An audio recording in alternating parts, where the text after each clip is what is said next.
เหมียวเหมียวมอเหมียวเด็กน้อยผลไม้ทั้งห้าเล่นกันแล้วหลวงปู่มาเยี่ยมกลางวันนี่เยี่ยมตอนบ่ายไม่หลับเนาะพี่เขาหลับกันหมดละมีใครบ้างกินอาหารแล้วบัวหาเม็ดเด็กให้น้อยนาพุทราพนมังคุดดำๆนั่นละมุดอยู่นู่นลำไยอยู่นี่ลำไยกำลังเข้าห้องน้ำอยู่เข้าน้ำแล้วลูกเขาเลยเนอปู่ทำงานอยู่ตรงนี้ลูกทำงานล้อมเอาตัดหญ้าซ่อมตะข่ายตัดหญ้าเพื่อจะนำตะข่ายมาล้อมตรงนี้เพื่อให้น้องเหมียวได้อยู่อย่างปลอดภัยเนาะการงูเหลือมเข้ามาน้องเหมียวก็จะได้ปลอดภัยทีนี้น้องเหมียวมาเล่นกันแล้ววิ่งมาเล่นกันแล้วน้องเล่นอยู่นี่ลูกเนอเดี๋ยวรอได้กระตุ้นอีกวัคซีนเข็มที่2แล้วก็จะได้ปล่อยมาเดินเล่นเนาะอยู่นี่กันนะลูกเนอปู่ไปทำงานอยู่นี่ลูกนะไปเด็กยัวเงี้ยกันละปู่ก็ทำความสะอาดบ้านน้องเหมียวด้วยทำงานสะอาดบ้านน้องเหมียวด้วยทำตรงนู้นตรงนี้ตรงนั้นเก็บกระบะทรายให้น้องเหมียวแล้วเนาะเข้าได้เลยลูกเข้าได้เลยนะแล้วนี่ใครพี่นี่พี่บุญสมกันฝันใหญ่สีหน้าส้ม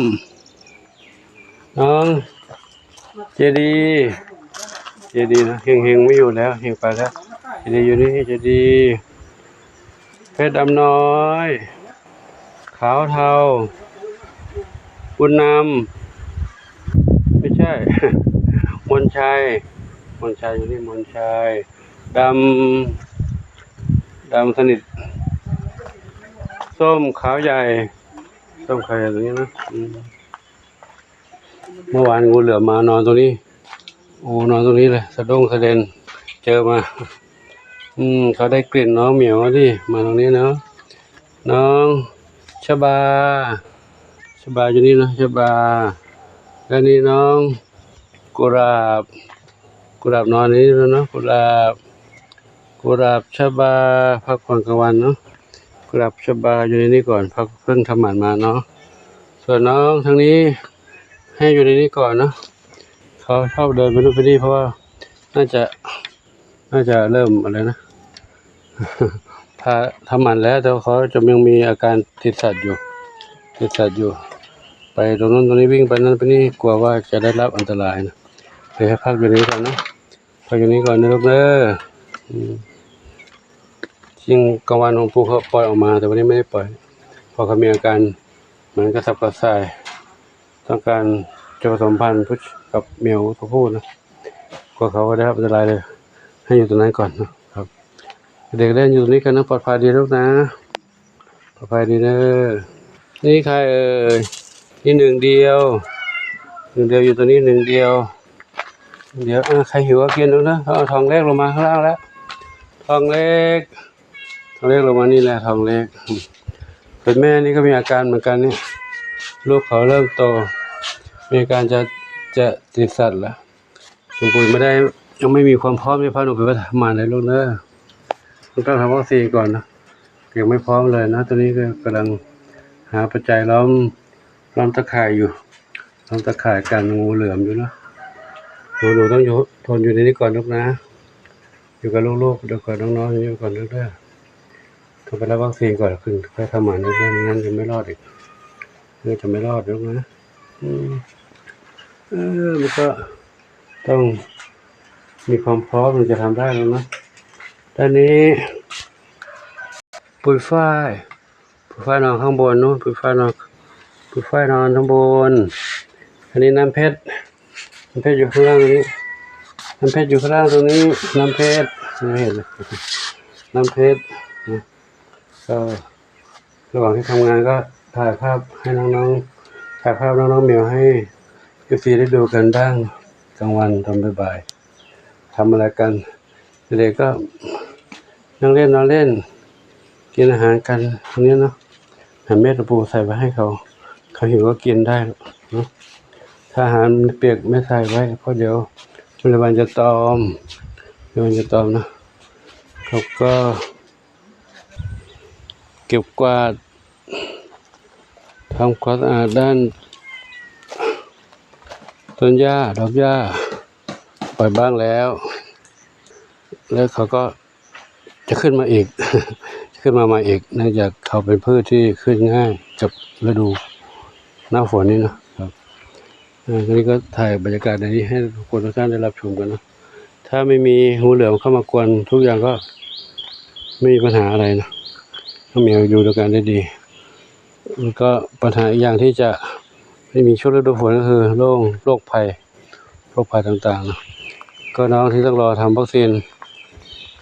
น้องผลไม้ทั้ง5 เข็มที่2น้องเล็กมาใหม่3 เหมียวน้อยเข็มแรกแล้วก็แม่เขาด้วยก็อีก5 เหมียวรวมแล้วเป็น10 เหมียวนะนั้นก็ทำครบไปแล้วเหลือ10 เหมียวทำวัคซีนแล้วก็ทำหมันเนาะเดี๋ยวไปดูข้างนอกด้านนี้นะทำงานตัดต้นหญ้าต้นไม้ออกไปบ้างแล้วน่าจะได้แค่นี้ ได้แค่นี้นะเดี๋ยวจะทำต้นไม้ตรงนี้จะล้อมตรงนี้แหละขนาดนู้นคงจะไม่เข้าไปทำแล้วเพราะมันยากมันรกตอนนี้ก็ให้ลูกศิษย์ของพระอาจารย์นพดลมาช่วยด้วยก็เขาก็ตัดได้แค่นี้แหละตัดได้แค่นี้ไม่ได้ตัดให้หมดจดสักเท่าไหร่นะแต่ขนาดนี้ทีแล้วต้องเก็บให้เรียบร้อยถึงจะขึงตะข่ายได้นะ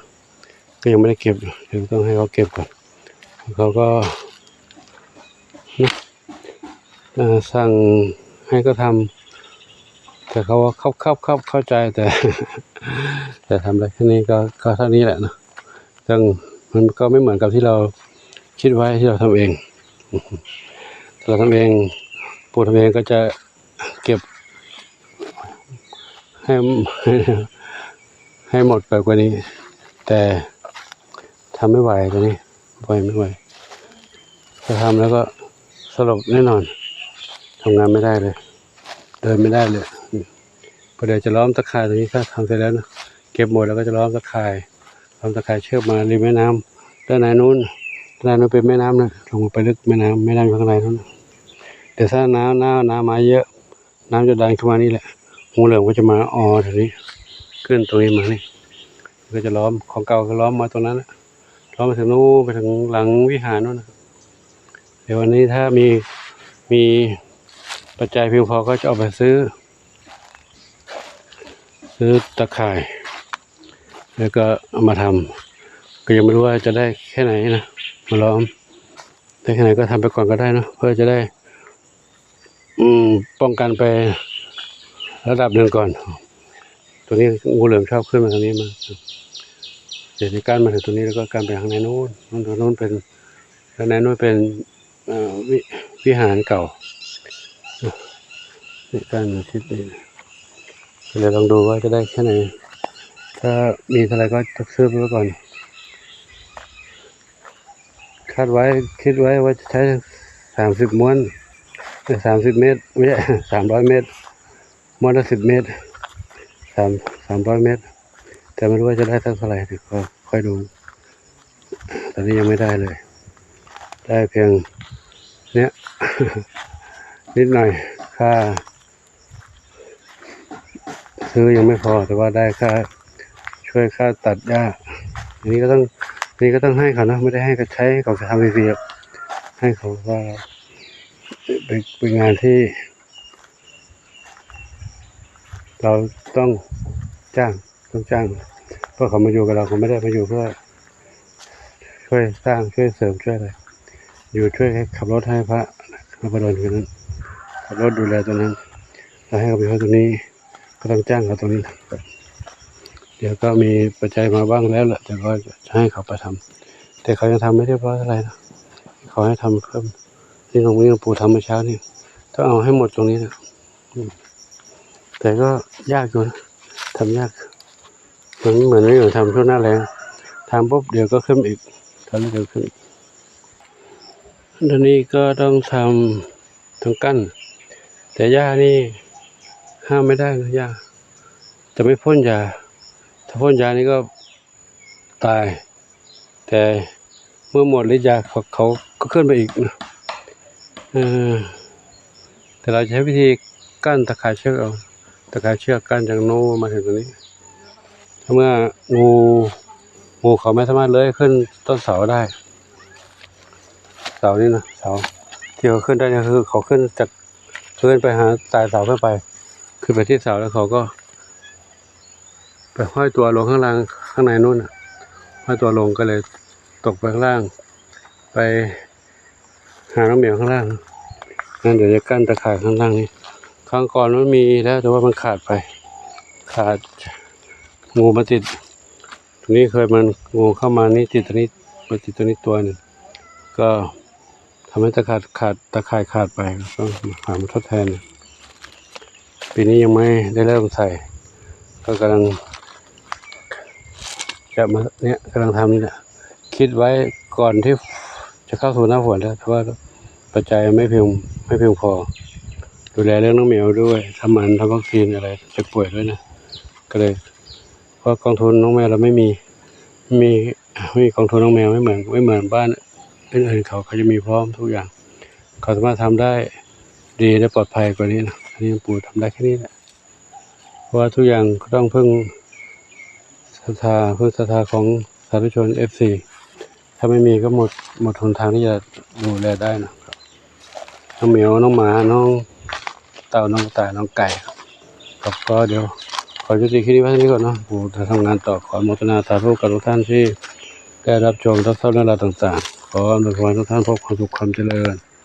มีความสุขกายสุขใจปรารถนาสิ่งใดขอให้ได้สมความมุ่งมั่นปรารถนาทั่วกันทุกคนทุกท่านเถิดสาธุอายุวันโนสุขังพลังอยากออกมาแล้วเหรอให้ออกนะยังไม่ได้ทำวัคซีนยังไม่ได้ทำมันเลยอยู่นี่ไปก่อนลูกเด้อครับปุ๋ยฝ้ายน้ำเพชรอยู่นี่ไปก่อนลูกนะวันนี้ไม่ได้พาออกเดินเล่นเนาะนี่เนาะวันนี้ไม่ได้พาออกเดินเล่นเลยเนาะอยู่นี่ก่อนเด้อหมาน้อยตอนกลางวันทำอะไรกันว่าเล่นกันมีความสุขดีนะหมาน้อยมีความสุขดี ขุดอุโมงค์เข้าไปนั่นขุดอุโมงค์เดี๋ยวก็ทะลุไปหาที่หลวงปู่นอนได้แล้วขุดไปเรื่อยๆเจอกันข้างในนู้นแล้วเจอหลวงปู่ข้างในนู้นแล้วเนาะขุดไปลึกไปมากแค่ไหนนะว้ายฉลาดด้วยนะเอาอะไรไปซ่อนนะเอาอาหารไปซ่อนไว้มันก็เปื้อนดินหมดสิลูกปู่เอาอาหารไทยก็กินหมูต้มกินไปเลยเอาไปซ่อนไปแล้วนะคุณมาโคดินกินทีหลังฉลาดวันนี้ห่วงเพื่อนเหรอลูกห่วงเพื่อนกลัวเพื่อนแย่งถ้าเพื่อนตัวไหนไปคุยเจอก็จะขู่ไม่ให้เราเข้าไปใกล้ตรงนั้นเขารู้ที่เขาเนาะพักผ่อนรู้เด้อปู่ทำงานแล้วเนาะโอ้เด็กดีนะเด็กดีไม่อ้อนไม่กวนเอาละเด็กดีนะได้รับวัคซีนมาเรียบร้อยแล้วอ้าวน่าห่วงแล้วจะไปแย่งเพื่อนแล้วแย่งเพื่อนแล้วแย่งเพื่อนแล้วก็ความสุขของน้องเหมียวน้องหมาเนาะถ้าอยู่ในที่ปลอดภัยมีอาหารการกินที่หลับที่นอนก็สบายใจแล้วกวนกันแล้วไม่กวนกันลูกไม่กวนกันแล้วไปแย่งอาหารเขากินนั่นเขาสาเก็บเอาไว้ก็ขอจุดไว้ที่นี่นะสาธุเด้อทุกคนทุกท่านสาธุอายุวันโนสุขังพลัง